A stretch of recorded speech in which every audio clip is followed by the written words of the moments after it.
ఓం శ్రీమాత్రే నమః. అందరికీ దేవి నవరాత్రి శుభాకాంక్షలు. అమ్మవారి అనుగ్రహం మనందరి మీద సంపూర్ణంగా వర్షించును గాక.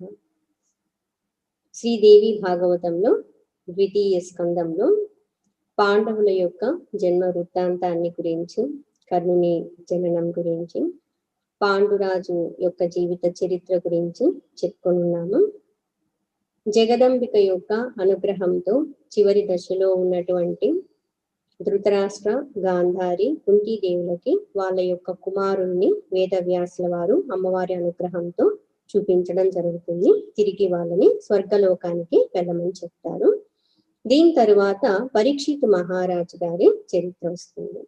కురుక్షేత్ర సంగ్రామం జరిగినప్పుడు చివరి దశలో అశ్వత్థామ తన ప్రతీకారాన్ని సాధించడం కోసము ఉత్తర గర్భంలో ఉన్నటువంటి శిశువుని వధించాలి అని అనుకుంటారు.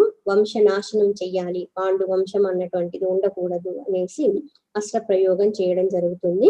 భగవంతుని అనుగ్రహంతో, దేవీమాత ఆశీర్వాదంతో ఆ బిడ్డ చనిపోకుండా పునరుజ్జీవితుడయ్యి పరీక్షిత్ మహారాజుగా గొప్ప పేరు ప్రఖ్యాతులు పొందడం జరుగుతుంది.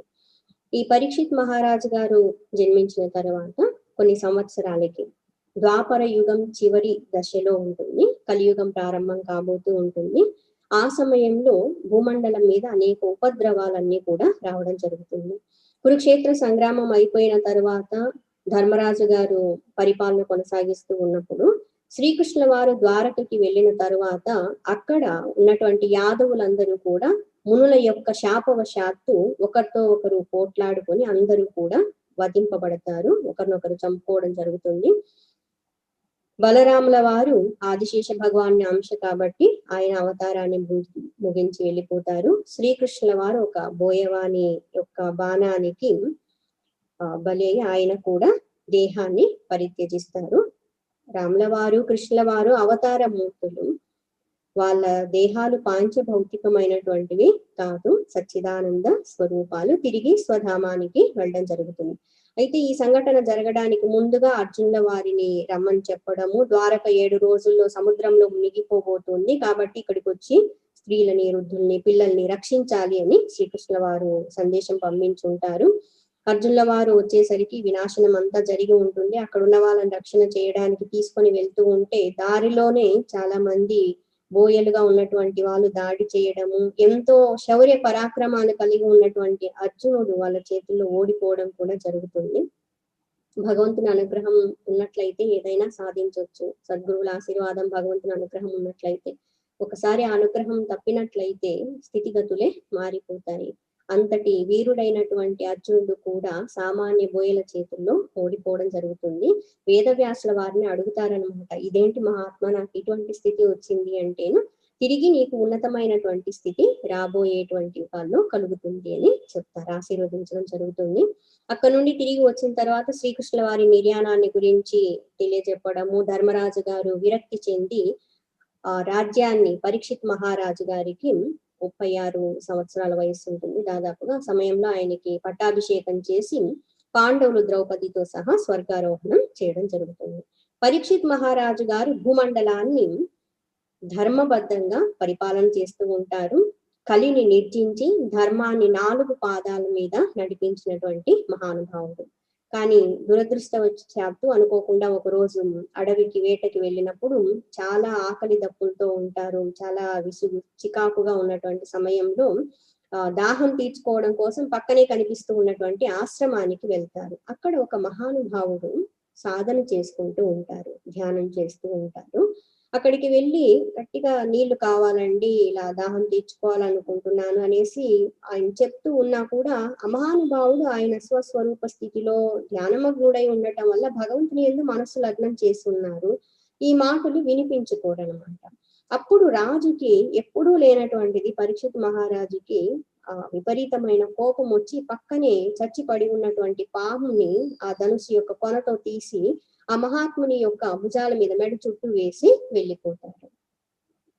ఆ మహాత్ముని తప్పేమీ లేదు. శమీక మహర్షుల వారు ధ్యానమగ్నులై ఉన్నారు. పరీక్షిత్ మహారాజు కూడా చాలా గొప్పవారే, కానీ ఆ సమయానికి అలా జరగాల్సి ఉంది. ఆయన కర్మ ఫలితం ఆయన అనుభవించాల్సి ఉంది. ప్రారంభంలో అలా రాసిపెట్టింది.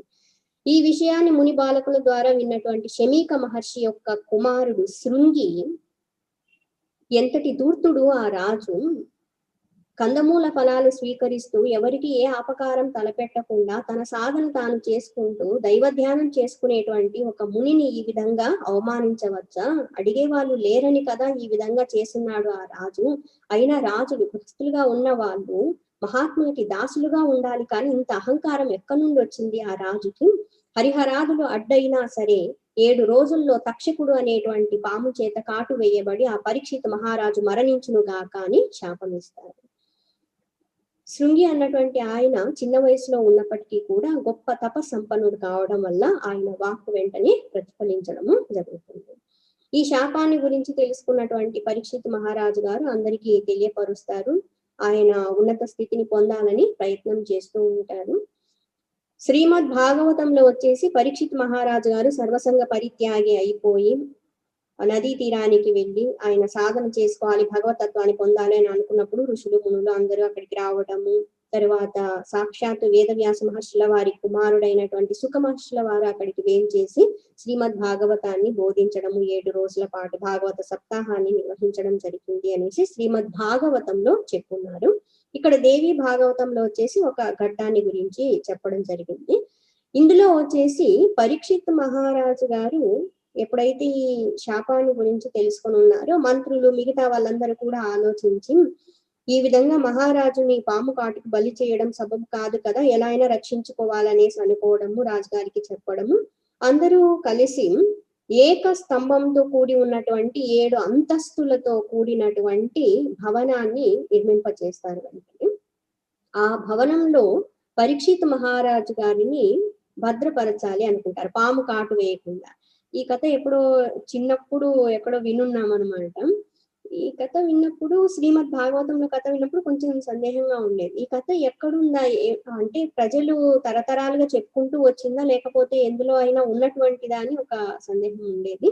సో దేవి భాగవతంలో ఈ కథ గురించి ప్రస్తావించడం జరిగింది. ఎంతటి విషపూరితమైనటువంటి పాములైనా సరే కాటు వేసినప్పుడు ఆ విషాన్ని తొలగించేటువంటి శక్తి కొంతమందికి ఉంటుంది కదా. అనేక మంది మాంత్రికులుగా ఉన్నటువంటి వాళ్ళు, సిద్ధిని పొందినటువంటి వాళ్ళు ఉంటారు, అనేక ఔషధాలు కూడా ఉంటాయి కదా. ఈ విషానికి విరుగుడు అన్నటువంటిది ఉంటుంది. దాని గురించి తెలుసుకోవాలి అనేసి ఈ మంత్రులు అందరూ కూడా అనేక మంది భటుల్ని ఏర్పాటు చేసి అన్ని చోట్లకి పంపించి ఉంటారు. అనేక బహుమతులు కూడా, రాజుగారిని రక్షించినట్లయితే వాళ్ళకి బహుమతులు అందజేస్తాము, ధనాన్ని ఇస్తాము అని కూడా ప్రకటన చేసి ఉంటారు. ఈ విషయాన్ని గురించి విన్నటువంటి కశ్యపుడు అనేటువంటి ఒక బ్రాహ్మణుడు రాజుగారిని పాము కాటు నుండి రక్షించి ఆ విషయాన్ని తొలగించి తను ధనాన్ని పొందాలి అని అనుకుంటారు. ఆయనకి విషాన్ని విరుగుడు చేసేటువంటి మంత్ర విద్య, సాక్షాత్తు బ్రహ్మదేవుల వారు బోధించినటువంటి విద్య ఆయన వరకు చేరి ఉంటుంది. ఆ విద్య సహాయంతో రాజుని కాపాడాలి అని అనుకుంటారు. తన స్వార్థం కూడా ఉంది, ధనాన్ని పొందాలి అని ఆశిస్తారు. ఈ 7 రోజుల పాటు రాజుని రక్షించినట్లయితే శాప కాలం తొలగిపోతుంది, తరువాత శాశ్వతంగా రాజు మన సొంతం అవుతారు, ఆయనకి దీర్ఘ ఆయుష్ అన్నటువంటిది కలుగుతుంది అనేసి మంత్రులందరూ అనుకుంటూ ఉంటారు. ఆయనకి కావలసిన సకల రక్షణ ఏర్పాట్లన్నీ చేసి ఉంటారు. ఎవరిని కూడా ఆ భవంతిలోనికి, 7 అంతస్తుల భవంతిలోనికి సులభంగా ప్రవేశింపచేసేవారు కాదనమాట. ఇలా ఉన్నప్పుడు ఈ కశ్యపుడు రాజుగారి దగ్గరికి వస్తూ ఉన్నప్పుడు తక్షకుడు ఆయన దగ్గరికి వెళ్తారు. ఆయన రాజుగారిని కాటేయడానికి వస్తూ ఉన్నారు కదా, ఇద్దరు ఎదురు పడతారు. విషయం తెలుసుకుంటారు. ఏంటి అంటేను ఈ విధంగా రాజుగారిని కాపాడడానికి వెళ్తున్నాను అంటేను తక్షకుడు అంటారు, నువ్వు పిచ్చివాడిలా ఉన్నట్టున్నావు, తక్షకుడు కాటు వేయటము మళ్ళీ ఆ వ్యక్తి బ్రతకడము సాధ్యం అవుతుందా? నా విషయాన్ని ఎవరు కూడా తొలగించలేరు అని అంటారు. దీనికి ఆ బ్రాహ్మణుడు అంటారు, లేదు, ఎటువంటి విషయాన్నైనా తొలగించేటువంటి శక్తి నాకు ఉంది, ఆ విద్యను నేను పొంది ఉన్నాను అని అంటారు. సరే పరీక్షిద్దాము అనేసి పక్కనే ఉన్నటువంటి ఒక చెట్టుని, చాలా పెద్దగా ఉన్నటువంటి మహావృక్షాన్ని, అనేక ఊడలతో కూడి ఉన్నటువంటిది, ఆ మహావృక్షాన్ని తక్షకుడు కాటేస్తాడు. వెంటనే ఆ వృక్షం బూడిదైపోతుంది. పచ్చగా ఉన్నటువంటి ఆ చెట్టు, అనేక శాఖోపశాఖలతో కూడి ఉన్నటువంటి చెట్టు ఒక్కసారిగా బూడిద కుప్పగా మారిపోతుంది. చూసావా నా శక్తిని అని అంటారు. బ్రాహ్మణుల వారు ఒక చిరునవ్వు నవ్వి మనసులో అనుకుంటారు, తాటిని దన్నేవాడు ఒకడు ఉంటే వాడి తల దన్నేవాడు ఎప్పుడు ఇంకొకడు ఉంటూనే ఉంటారు. అంతే కదా, ఒకరి నుంచి ఒకరికి ఆలోచనలు అన్నటువంటివి ఉంటాయి. ఈయన ఏం చెప్తారు అంటే, సరే నువ్వు బూడిద చేశావు, తిరిగి నేను దాన్ని యథాస్థానంలో పచ్చని చెట్టుగా ఉంచగలను అని అంటారు. ప్రయత్నించు అంటారు. ఈయన యొక్క విద్యతో ఆ విషయాన్ని అంతటినీ కూడా తొలగించి తిరిగి చెట్టు ఉన్నది ఉన్నట్లుగా వచ్చేలాగా చేస్తారు. చెట్టే కాదు, ఆ చెట్టు మీద ఉన్నటువంటి పక్షులు అన్ని కూడా ఉన్నట్లుగా వచ్చేస్తాయి అన్నమాట. తక్షకుడు ఆశ్చర్యపడతాడు. ఆహా, ఏ లోకాల్లో కూడా నాకు తిరుగు లేదనుకొని ఉన్నాను, కానీ నీ దగ్గర అద్భుతమైన విద్య ఉంది. అయితే నువ్వు రాజును కాపాడేటువంటిది ధనాన్ని పొందడం కోసమే కదా, పైగా నువ్వు ఇంకొకటి ఆలోచించు, శృంగి యొక్క మాట జరిగి తీరుతుంది, అది వృధా పోదు. తండ్రిని అవమానించారు అనేసి ఆ బాధతో ఆయన అన్నటువంటి మాట, పైగా ఆయన తపస్సంపన్నుడు, జరుగుతుంది. కాబట్టి రాజు ఏదైతే ధనాన్ని నీకు ఇవ్వబోతూ ఉన్నారో అంతకంటే అధికమైనటువంటి ధనాన్ని నేను నీకు ఇస్తాను, ఇక్కడ నుండి వెళ్ళిపో అని అంటారు. దానికి బ్రాహ్మణుడు అంగీకరించి ఆ ధనాన్ని తీసుకుని వెళ్ళిపోతారు. ఇంతకీ ఈ విషయం అంతా ఎలా తెలిసింది వీళ్ళకి, ఇక్కడ మంత్రులకి వీళ్ళందరికీ ఎలా తెలిసింది అని అంటే, ఆ చెట్టు మీద ఈ రాజ్యానికి చెందినటువంటి ఒక వ్యక్తి కట్టెలు తీసుకొని రావడానికి, కొమ్మలు విరచడానికి ఎండిపోయిన వాటి కోసం ఎక్కి ఉంటారన్నమాట. ఈయన బూడిద చేసినప్పుడు, తక్షకుడు కాటేసినప్పుడు ఆ వ్యక్తి కూడా బూడిదైపోయి ఉన్నారు. తిరిగి బ్రాహ్మణుడు ఆ విద్యతో, విషపు విరుగుడు విద్యతో మామూలు స్థితికి చెట్టును తీసుకొచ్చినప్పుడు ఆ వ్యక్తి కూడా మామూలు స్థితికి వచ్చి ఉంటారు, బ్రతికుంటారు. ఆ విషయాన్ని అంతటిని, వృత్తాంతాన్ని ఇక్కడ తెలియపరుస్తారు. అంటే ఇప్పుడు తక్షకుడు ఎంతో పగతో వస్తూ ఉన్నాడు, ఎవరు ఆపలేరు అని గుర్తిస్తారు. అప్పటి నుండి ఇంకా రక్షణ ఏర్పాట్లన్నీ కూడా కట్టుదిట్టం చేసి ఉంటారు. అయితే తక్షకుడు మిగతా నాగులందరినీ, నాగకుమారులందరినీ పిలిచి, మీరందరూ బ్రాహ్మణుల రూపాలను పొందండి, రాజుగారి దగ్గరికి ఆయన అక్కడే పూజా సంధ్యావందనాలు అన్ని కూడా ఆ భవంతిలోనే అక్కడే నిర్వహిస్తూ ఉన్నారు, అనేక పూలు పండ్లు కూడినటువంటి బుట్టల్ని తీసుకుని వెళ్ళండి అని. సరే అనేసి వాళ్ళందరూ అంగీకరిస్తారు. వాళ్ళు వెళ్తూ ఉన్నప్పుడు తక్షకుడు ఆ పండ్ల బుట్టలో సూక్ష్మ రూపంలో ప్రవేశిస్తారు. మృత్యు అన్నటువంటిది రాసిపెట్టి ఉంటే ఎవరు ఎక్కడ ఉన్నా తప్పించుకోవడం సత్యం కాదు. ఆ విధంగా బ్రాహ్మణులు వస్తూ ఉన్నప్పుడు వీళ్ళు అనుమతిని ఇవ్వడం జరుగుతుంది. అందరూ కూడా లోపలికి వెళ్ళిపోతారు. అప్పటికి 7వ రోజు, ఇంకా సూర్యాస్తమయం కాబోతూ ఉంది. ఇంకొన్ని క్షణాలు గడిచినట్లయితే, ఇంకొన్ని నిమిషాలు గడిచినట్లయితే ఆ శాపం అన్నటువంటిది తొలగిపోతుంది, ఆ రోజు అయిపోతుంది.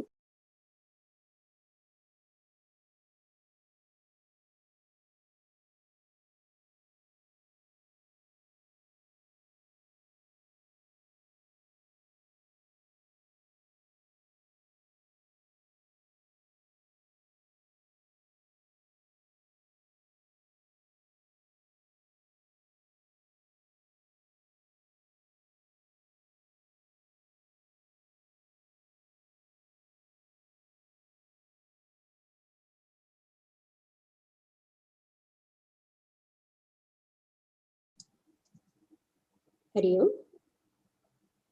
వాళ్ళందరూ కూడా ఆనంద స్థితిలో ఉండి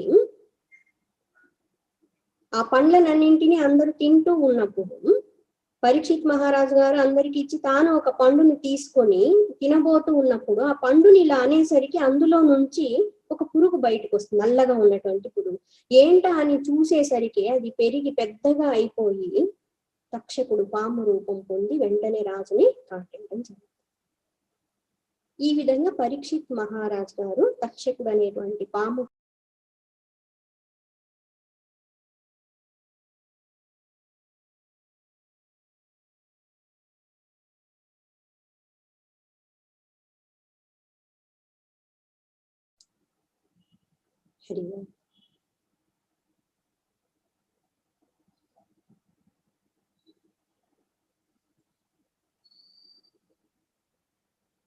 పరీక్షిత్ మహారాజు గారు ఈ విధంగా మరణించిన తరువాత ఆయన కుమారుడైనటువంటి జనమేజయ మహారాజు గారిని పట్టాభిషేకం చేయడం జరుగుతుంది. ఆయన మహారాజుగా చేస్తారు.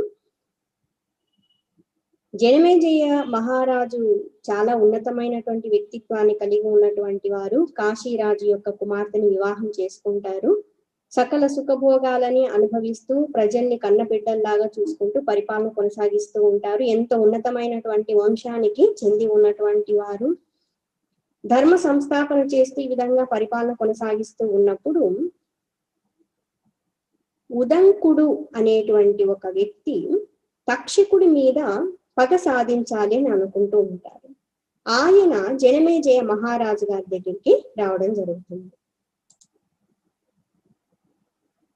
జనమేజయ మహారాజు గారి దగ్గరికి వచ్చి ఆ ఉదంకుడు అన్నటువంటి ఆయన, మహారాజా, మీ పూర్వీకులు ఇచ్చినటువంటి సంపదల్ని రాజ్యాన్ని సుఖంగా అనుభవిస్తూ ఉన్నారే, మరి వాళ్ళు ఎటువంటి గతిని పొంది ఉన్నారో, వాళ్ళని ఎవరు ఇబ్బంది పెట్టున్నారో, వాళ్ళ పగ ఏ విధంగా ఉండేదో అవన్నీ కూడా తెలుసుకోవాలి కదా. పూర్వీకులకి ఉన్నత గతిని కల్పించాల్సినటువంటి బాధ్యత కూడా మీకు ఉంది కదా అని అంటారు.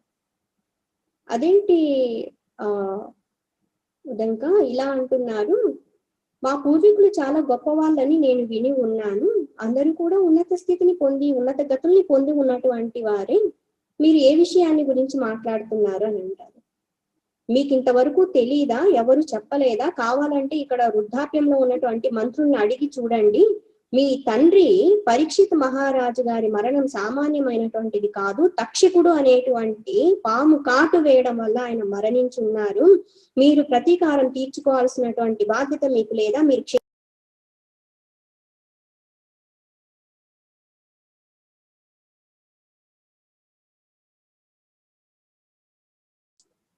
ఉదంకుడు చెప్పినటువంటి మాటలను విని జనమేజయ మహారాజు అక్కడ ఉన్నటువంటి మంత్రులను అడుగుతారు, ఈయన చెప్తున్నటువంటిది వాస్తవమేనా అంటారు. అవును మహారాజా, పూర్వం ఈ విధంగా జరిగింది. తక్షకుడి కారణంగానే మీ తండ్రి మరణించడం జరిగింది అని చెప్తారు. మరి ఇంతకాలం పాటు మీరెవరు నాకు ఈ విషయాన్ని ఎందుకు చెప్పలేదు అని ఆయన ప్రశ్నించడం జరుగుతుంది. వాళ్ళందరూ కూడా ఎందుకు మీలో మళ్ళీ ఆ ప్రతీకార వాంఛని కలిగించడం ఎందుకనేసి మేము చెప్పలేదు అని అంటారు. ఇక్కడికి వచ్చినటువంటి ఉదంకుడు ఆ మాటలు చెప్తూ, మహారాజా, మీరు క్షత్రియుడై ఉండి కూడా ఇంకా ఇలాగే మాటలు విని ఊరుకుంటారా? ఒక బ్రాహ్మణుడై ఉన్నటువంటి వ్యక్తి తన జీవితంలో ఒక పాము వల్ల ఇబ్బంది కలగటం వల్ల పాములు ఎక్కడ కనిపిస్తే అక్కడ వాటిని అన్నింటినీ వధించడం జరిగింది, సంహరిస్తూ ఉండేటువంటి వారు. మీరు వినే ఉంటారు ఆయన గురించి, ఆ కథ గురించి అని అంటారు. లేదు, ఎవరి గురించి చెప్పండి అని అంటారు. ఆ సందర్భంలో ప్రమద్వర అనేటువంటి ఆవిడ వృత్తాంతాన్ని గురించి చెప్తారు. భృగు వంశానికి చెందినటువంటి రురువు అనేటువంటి ఆయన ప్రమద్వర అనేటువంటి ఆమెని వివాహం చేసుకోవాలని అనుకుంటారు. ఈ ప్రమద్వర అనేటువంటి ఆవిడ స్థూలకేశుడు అనేటువంటి మహర్షి యొక్క అనుగ్రహంతో ఆయన ఆశ్రమంలో పెరిగి పెద్ద అవుతూ ఉంటారు. ఆవిడ వచ్చేసి మేనక ద్వారా జన్మించబడినటువంటి బిడ్డ అన్నమాట. ఈ ప్రమద్వరని వివాహం చేసుకోవాలి అనేసి రురువు అనుకున్నప్పుడు పెళ్లి ఏర్పాట్లన్నీ జరుగుతూ ఉంటాయి. ఈవిడ అందరూ కన్యలతో కలిసి ఆడుకుంటూ వనంలో ఉంటారు. ఆ సమయంలో పాము వచ్చి ఆవిడని కాటేయడం జరుగుతుంది. ఆవిడ మరణిస్తారు. ఈ విషయాన్ని తెలుసుకున్నటువంటి ఆశ్రమ వాసులు అందరూ కూడా ఎంతో దుఃఖానికి లోనవుతారు. రురువుకి ఈ విషయము తెలుస్తుంది. వివాహం చేసుకోవాలనుకున్నటువంటి కన్య ఈ విధంగా ఆయుక్షీణం అయిపోయి మరణించింది కదా అనేసి ఎంతో దుఃఖానికి లోనయ్యి ఆవిడని తప్ప ఇంకెవరిని వివాహం చేసుకొని ఎలా అయినా సరే ఆవిడ జీవించాలి అనేసి ఆయన యొక్క తపశక్తిని అంతటినీ ధారబోసి, నేను పుణ్యాత్ముడిని ధర్మాత్ముడిని అయి ఉన్నట్లయితే, నేను చేసినటువంటి తపశక్తి అన్నటువంటి పుణ్య ఫలితం ఉన్నట్లయితే దాన్ని ధారబోస్తూ ఉన్నాను, ఈవిడ పునర్జీవితురాలు అవునుగాక అని అంటారు. అప్పుడు అశరీరవాణి పలుకుతుంది, ఇది ఎక్కడైనా సాధ్యం అవుతుందా? ఒకసారి మరణించినటువంటి వారు తిరిగి బ్రతికే అవకాశం లేదు కదా, ఇది సృష్టి విరుద్ధం అవుతుంది, ఇది అసంభవమైనటువంటిది అని అంటారు. లేదు, నేను తప్పకుండా ప్రమద్వరిని పొందాలి, ఆవిడ జీవించాలి అని కోరుకుంటారు. అప్పుడు ప్రమద్వర తండ్రి అయినటువంటి మేనక భర్తగా ఉన్నటువంటి ఆయన యమధర్మరాజుని ప్రార్థన చేయటము, ఆయన అశరీరవాణి ద్వారా ఏమని పలికిస్తారు అని అంటే, మీ యొక్క ఆయుష్లో సగ భాగం ప్రమద్వరకి ఇచ్చినట్లయితే ఆయుష్ కాలాన్ని సగ భాగం చేసి ఆవిడికి ధారపోస్తే పునర్జీవితాలు అవుతుంది అని చెప్తారు. రురువు వెంటనే ఆనందంతో ఆయన ఆయుష్లో సగ భాగాన్ని ఆవిడికి ఇవ్వడం జరుగుతుంది. ఆవిడ తిరిగి పునరుజ్జీవితాలు కావడము, వివాహం చేసుకోవడము, సుఖంగా గృహస్థ జీవితాన్ని గడపడం జరుగుతూ ఉంటుంది. కానీ రురువు మనసులో ఏంటంటే ఎప్పుడు ఆ ప్రతీకారం, కోపం ఉండేదన్నమాట. కొంతమంది వచ్చేసి వెంటనే ఆ ప్రతీకారం, కోపం వదిలేయగలుగుతారు. కొంతమంది అలాగే మనసులో పెట్టుకొని అలాగే పాపకర్మల్ని చేస్తూ ఉంటారు. ఆయన అంత ఉన్నత స్థితిలో ఉన్నటువంటి వారు, ఉన్నత వంశానికి చెందిన వారు అయినప్పటికీ కూడా ఈ కోప కారణంగా అప్పటి నుంచి ఎక్కడ కనపడితే అక్కడ పాములు కనిపించినట్లయితే వాటిని చంపేస్తూ ఉండేవారు.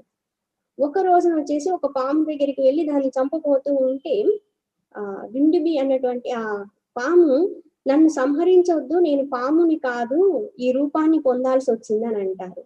ఇలా మాట్లాడుతూ ఉన్నావు, నువ్వు ఎవరు అని అంటారు. ఏం చెప్పమంటారు, ఒకానొకప్పుడు నాకు ఖగుడు అనేటువంటి ఒక స్నేహితుడు ఉండేవారు. ఒక రోజున మేము సరదాగా నడుస్తూ వెళ్తూ ఉన్నప్పుడు ఒక గడ్డి పరకని నేను పాముగా చేసి అతన్ని భయపెట్టాను. అతడు భయంతో వణికిపోతూ ఉంటే చూసి నవ్వి ఉన్నాను, హేళన చేశాను.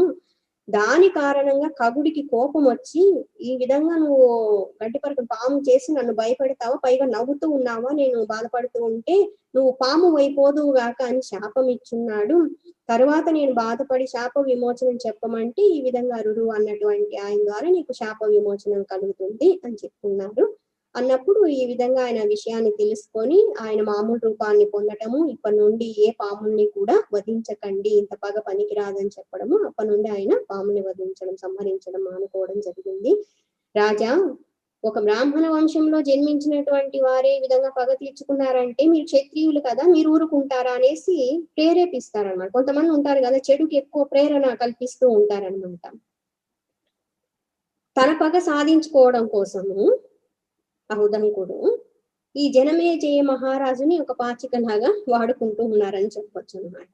కానీ జనమేజయ మహారాజు తండ్రికి ఈ విధంగా జరిగింది కదా, ఇంత అన్యాయం చేస్తున్నారే, ఆ తక్షకుణ్ణి ఎలా అయినా శిక్షించాలి, పామును శిక్షించాలి అనేసి వెంటనే ఆయన్ని హోతగా పెట్టి తక్షకుణ్ణి ఆహుతి చెయ్యాలి అన్నటువంటి భావంతో బలిపశువుగా చేస్తూ అనేక వైభవోపేతంగా ఉండేటువంటి యజ్ఞ మండపాన్ని నిర్మాణం చేస్తారన్నమాట. సకల మునులని, ఋషులని అందరినీ కూడా ఆహ్వానించుంటారు. కానీ అందరూ ఈ విషయాన్ని తెలుసుకొని ఆశ్చర్యపడతారు. ఇంతకీ చేసే యాగం దేనికి, ఎందుకోసం అంటే అది మామూలు యాగం కాదు, సర్పయాగం.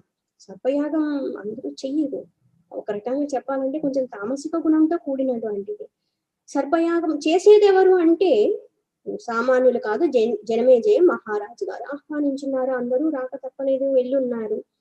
ఈయన కూడా చాలా ఆనందంగా ఉంటారనమాట. నా పగ ఇంట్లోనికి తీరబోతుంది అనేసి ఆయన మంత్రాలు చదువుతూ ఉంటే ఎక్కడెక్కడో ఉన్నటువంటి పాములన్నీ కూడా వర్షపు నీళ్ళలాగా వచ్చి పడుతున్నట్లుగా, ధారలుగా పడుతున్నట్లుగా పాములన్నీ వచ్చి హోమకుండంలో ఆ మంత్రాల శక్తికి పడుతూ ఉన్నాయన్నమాట.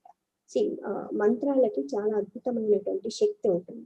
ఆ మంత్రాలని కూడా రహస్యాన్ని తెలుసుకొని ఎవరైనా వాటిని ఉచ్చరించి ఉపాసన చేస్తూ ఉన్నట్లయితే వాటికి సంబంధించినటువంటి శక్తి అన్నటువంటిది వెలువడి దానికి తగినటువంటి కార్యము జరుగుతుంది అన్నమాట. సో ఇక్కడ వచ్చేసి ఆయన మంత్ర శక్తి ధాటికి తట్టుకోలేక ఎక్కడెక్కడ ఏ చోట దాగి ఉన్నా కూడా అన్ని పాములు, చిన్నవి పెద్దవి రకరకాలుగా ఉన్నటువంటి అన్ని కూడా వచ్చి పడిపోతూ మంటల్లో కాలిపోతూ బూడిదైపోతూ ఉంటుంది. తక్షకుడి కోసము మంత్రాలు ఉచ్చరిస్తూ ఉంటే తక్షకుడు ఆ మంత్రాల శక్తికి ఇటువైపు లాగబడుతూ ఉంటే భయంతో వెళ్ళి ఇంద్రుణ్ణి శరణు వేడతాడు.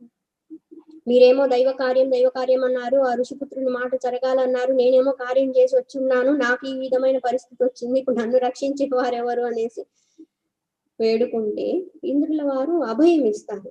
కానీ ఆ మంత్ర శక్తి ధాటికి తట్టుకోలేకపోతారనమాట. భయపడి ఇంద్రుడు కూడా రక్షించలేకపోతున్నాను అనేసి భయంతో ఆయన బ్రహ్మదేవుల వారిని వేడుకుంటారు. అప్పుడు బ్రహ్మదేవుల వారు ఆస్తికుడు అనేటువంటి ఒక మునిని ఆ జనమేజయ మహారాజు చేసేటువంటి సర్పయాగం దగ్గరికి పంపించడం జరుగుతుంది. ఈ మధ్యలో ఇంకొక కథ ఏంటి అంటే, ఇవన్నీ వింటూ ఉన్నటువంటి శౌనకాది ఋషులు అడుగుతూ ఉంటారనమాట. మీరు ఈ నాస్తిక మహాముని వచ్చారు అని చెప్తున్నారు. ఆయన సర్పయాగాన్ని ఆపబోతున్నారు అంటున్నారు కదా! మరి ఆయన వృత్తాంతం ఏంటి? ఆయనకి సర్పయాగానికి ఈ పాముల్ని రక్షించడానికి సంబంధం ఏంటి అని అన్నప్పుడు, ఇందులో ఇంకొక చిన్న కథ అన్నమాట. పూర్వము కశ్యప ప్రజాపతి ఉండేవారు. ఆయనకి అనేక మంది భార్యలు, ద్వితీయ అతిథి మొదలైనటువంటి వాళ్ళు. వాళ్ళల్లో వినత, కద్రువ అన్నటువంటి వాళ్ళు ఉన్నారు. వినుత, కద్రువ. వీళ్ళిద్దరూ కూడా ఒకరోజు విహారం చేస్తూ చేస్తూ కొంచెం దూరంలో కనిపిస్తూ ఉన్నటువంటి ఒక గుర్రాన్ని చూస్తారు. ఆ గుర్రాన్ని చూసి ఒక్కోసారి ఎటువంటి ఆలోచనలు వస్తాయో, ఏం మాటలు మాట్లాడతారో తెలియదు కదా! ఒకరేమంటారంటే ఆ గుర్రం యొక్క తోక నల్లగా ఉంది అని అంటారు. ఇంకొకరు ఏమంటారంటే లేదు లేదు తెల్లగా ఉందని అంటారు. ఆ ఒక్క మాట కోసము ఇద్దరు పందెం వేసుకుంటారనమాట. చూడండి. అందుకే ఒక్కోసారి చాలా జాగ్రత్తగా ఉండాలి. ఒక్కొక్క మాట ఎంతెంత దూరం వెళ్తుంది, ఏం జరుగుతాయి, పరిస్థితులు ఎలా వస్తాయి అన్నటువంటిది తెలియదు. ఇంతకీ అది గుర్రం తోక తెల్లగా ఉందా, నల్లగా ఉందా అని అంటూ ఉన్నప్పుడు వాళ్ళు ఏమంటారంటే, ఎవరైతే అది చెప్పున్నారో, నేను చెప్పింది నిజమైతే నువ్వు నాకు బానిసగా ఉండాలి, దాసిగా ఉండాలి అని చెప్తారు. ఇద్దరు ఆ పందానికి ఒప్పుకుంటారు. అయితే ఆ గుర్రం తోక తెల్లగానే ఉంది. వినుత చెప్పింది సత్యమే. కద్రుకి కూడా తరువాత తెల్లగా ఉన్నట్టు తెలుస్తుంది. కానీ ఆవిడ బానిస అవ్వాల్సి వస్తుంది, దాసి అవ్వాల్సి వస్తుంది అనేసి ఇంటికి వెళ్ళిన తర్వాత సరే రేపు ఉదయం వచ్చి చూద్దాము. అప్పటికి ఎలా ఉంటుందో రంగు గమనించి చూద్దామా అని అంటారు. ఇద్దరు ఇళ్ళకి వెళ్ళి ఉంటారు. కానీ కద్రు ఏం చేస్తుందంటే, కద్రు కుమారులు ఈ పాములు ఇవన్నీ కూడా పిల్లలకి చెప్తుందనమాట. నేను ఈ విధంగా పందెం వేస్తున్నాను. మీరేం చేస్తారంటే ఆ గుర్రం దగ్గరికి వెళ్ళి దాని పక్కనంతా చుట్టేసుకుని తోక నల్లగా కనిపించేలాగా, నలుపు పాములు ఉంటాయి కదా, ఆ నల్లగా కనిపించేలాగా చెయ్యాలి అని. వాళ్ళల్లో కొంతమంది ఈ విషయం విన్నటువంటి వాళ్ళు ఒప్పుకోరు. ఇది ధర్మం కాదు, ఇది అన్యాయము, ఇది తప్పు, మేము చెయ్యము అని అంటారు. ఆ మాట అనేసరికి ఆవిడ కోపంలో బిడ్డలని కూడా చూడకుండా తల్లి మాట కాదంటారా, మీరు జనమేజయ మహారాజు చేసేటువంటి సర్పం యాగంలో ఆహుతైపోదురుగా కానీ శాపం ఇస్తారు. మిగతా వాళ్ళు ఈ విషయాన్ని విని భయపడిపోయి మమ్మల్ని కూడా శపిస్తుంది అనేసి వాళ్ళు అంగీకరించడం జరుగుతుంది. తర్వాత అక్కడికి వెళ్ళి ఆ గుర్రం తోకని చుట్టి వేసినప్పుడు దూరం నుంచి చూస్తే అది నల్లగా కనిపిస్తుంది. వీళ్ళతో ఓడిపోయానని ఒప్పుకుంటుంది. అప్పటి నుండి కద్రువకి ఆవిడ దాసిగా ఉండాల్సి వస్తుంది. చెయ్యరాని పనులన్నీ ఆవిడతో చేయిస్తూ ఆవిడని చాలా చులకనగా చూస్తూ ఉండేవారు. వినుత కుమారుడు వైనతేయుడు గరుత్మంతుడు, ఇంకొకరు వచ్చేసి ఊరు అరుణుడు అని కూడా అంటాము. సూర్య భగవాను యొక్క రథ సారథి అన్నమాట. వీళ్ళు కూడా తల్లి బానిస దాసిగా ఉన్నారు కాబట్టి వీళ్ళు కూడా దాసిత్వం చేయాల్సి వస్తుంది. వాళ్ళు పెరిగి పెద్దవాళ్ళు అయి ఉంటారు. ఎప్పుడు కూడా పాపం వైనతేయుడు ఈ కద్రువ పిల్లలందరినీ కూడా భుజాల మీద ఎక్కించుకొని, మూపు మీద ఎక్కించుకొని విహారయాత్రకు అలా తీసుకెళ్తూ ఉండేవారు. తల్లి ఇవన్నీ చూసి బాధపడుతూ ఉండేవారు. నేనంటే దాసిని, నా బిడ్డలు కూడా ఇలా అయిపోయారే అనేసి అనుకున్నప్పుడు వైనతేయుడు అడుగుతారనమాట. అమ్మ ఎందుకు ఈ విధంగా జరిగిందంటే, ఏం చెప్పాలి నాయన, ఒక రోజున ఈ విధంగా మాట అనుకున్నాము. ఆ మాట కోసం అనేసి నేను ఇన్ని సంవత్సరాల పాటు దాసిగా ఉండాల్సి వచ్చింది. నాకు అది కాదు బాధ, నా కుమారులు కూడా ఈ స్థితిని పొందున్నారు అనేసి బాధపడుతున్నాను. ఇంకెంత కాలము నాతో ఆవిడ చెయ్యరాని పనులన్నీ చేయిస్తూ ఉన్నారు, బాధ పెడుతూ ఉన్నారు అని చెప్పుకుంటారు. అప్పుడు గరుత్మంతుల వారు ఆలోచించి సరే ఎలా అయినా తల్లికి దాసి విముక్తి కల్పించాలి అనేసి కద్రువ దగ్గరికి వెళ్ళి అడుగుతారు. అమ్మా, ఈ విధంగా మా తల్లి దాసి అయినారు కదా, దాసి విముక్తి ఎలా కలుగుతుంది, ఏం చేస్తే విముక్తి కల్పిస్తారు చెప్పండి అని ప్రార్థిస్తారు. అప్పుడు కద్రువ అంటారు, నువ్వు స్వర్గలోకానికి వెళ్ళి అమృత కలశం తీసుకొని వచ్చి, అమృత కలశ భాండం తీసుకొని వచ్చి నా పుత్రులకి అందించాల్సి ఉంటుంది. అప్పుడు నా పుత్రులందరూ అమరులు అవుతారు. అప్పుడు మీకు దాసి విముక్తి కలుగుతుంది అని చెప్తారు. సరే అనేసి ఎంత కష్టకార్యమైనా సాధించాలి తల్లి కోసం అనేసి గరుత్మంతుల వారు స్వర్గలోకానికి వెళ్ళడము, చాలా కష్టపడి ఆ అమృత కలశాన్ని భాండాన్ని సాధించి తీసుకొని వస్తారు. తీసుకొని వచ్చి దర్భల మీద, గడ్డి పరకలు ఉంటాయి కదా, దర్భల మీద పెడతారు. వెళ్ళి ఆ కద్రువకి చెప్తారు విషయాన్ని, ఈ విధంగా అమృత కలశం తీసుకొచ్చాము అనేసి చూస్తారు. ఇప్పటి నుండి మీ తల్లి దాసి కాదు అనేసి వాళ్ళకి విముక్తిని కల్పించుంటారు. పిల్లలకి చెప్తారనమాట, అక్కడ అమృతం ఉంది వెళ్ళి తాగండి అని. అయితే అదే సమయానికి ఇంద్రుల వారు వచ్చేసి ఆ అమృత కలశాన్ని తీసుకువెళ్ళిపోతారు. ఆ పాములన్నీ వచ్చి చూసేసరికి అమృత కలశం లేదు. అక్కడ ఉన్నటువంటి దర్భల మీద అమృతం పడిందేమో అనేసి వాటిని ఇలా నాలుకతో తాకుతూ ఉన్నప్పుడు అవి చాలా మొనదేలు ఉండటం వల్ల వాటి నాలుక చీలిపోతుంది. అందుకనే పాముకి 2 నాలుకలు అని అంటారు కదా, చీలిక ఉంటుంది కదా నాలుకకి, ఇది కారణం అని చెప్తారన్నమాట. పురాణ కథలు చాలా ఆసక్తికరంగా ఉంటాయి కదండి మా. ఎక్కడి నుండి ఎక్కడికి, దేనిలో నుండి దేనిలోకి వెళ్ళిపోతూ ఉన్నాం. Wonderful stories. సో పాముకి 2 నాలుకలు రావడానికి ఇది కారణం అంటారు. తర్వాత విషయం తెలుసుకొని కూడా ఏమి చేయలేకపోతారు. అయితే ఈ పాముల సంతతికి చెందినటువంటి వాళ్ళలో వాసుకి అన్నటువంటి ఆ పాము ఉంటుంది. వాసుకి సోదరి ఒకరు ఉంటారు, జరత్కారు. ఇందులో మళ్ళీ స్టోరీ ఏంటి అంటే, జరత్కారుడు అనేటువంటి ఒక ఉత్తమమైనటువంటి ఆయన ఉండేవాడు రాంపుడు.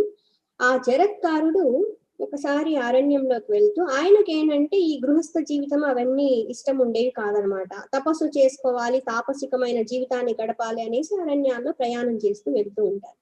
ఒక చోట ఆయనకి పితృదేవతలు తలకిందులుగా వేలాడుతూ కనిపిస్తారు.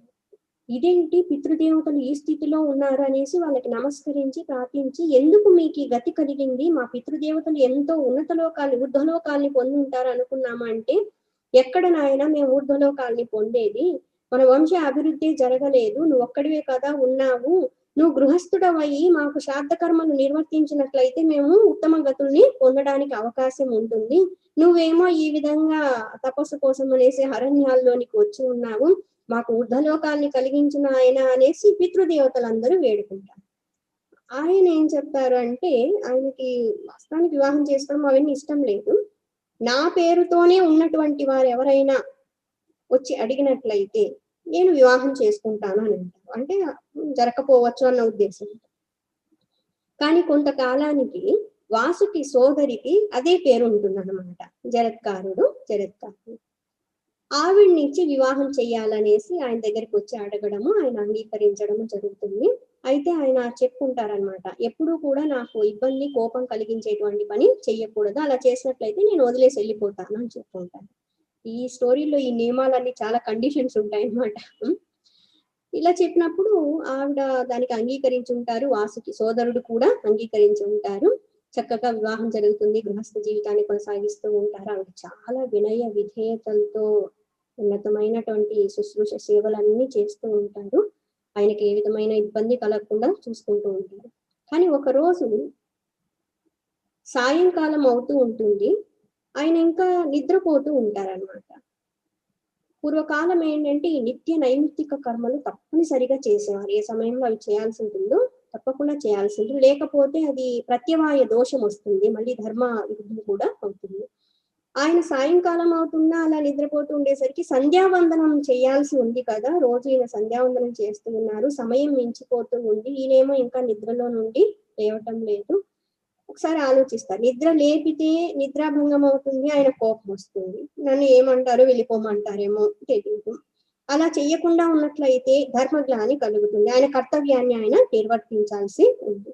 సరే ఏమైనా పర్వాలేదు నాకు అనేసి ఆవిడ ధైర్యం చేసి నిద్ర నుండి మేల్కొల్తారు. ఆయన మంచి నిద్రలో ఉన్నారు, నిద్ర నుండి లేపేసరికి కోపం వచ్చేసి, ఇలా చేయకూడని కార్యం చేస్తావా, వెళ్ళిపో మీ అమ్మగారి ఇంటికి, ఏ కారణం వల్ల నేను వివాహం చేసుకొని ఉన్నానో ఆ కారణం నెరవేరింది, అంటే పుత్రుడు జన్మించబోతూ ఉన్నారు పుత్రుడు, అందుకోసమని ఇంకా ఇంటికి వెళ్ళిపో అనేసి ఆయన అంటారు.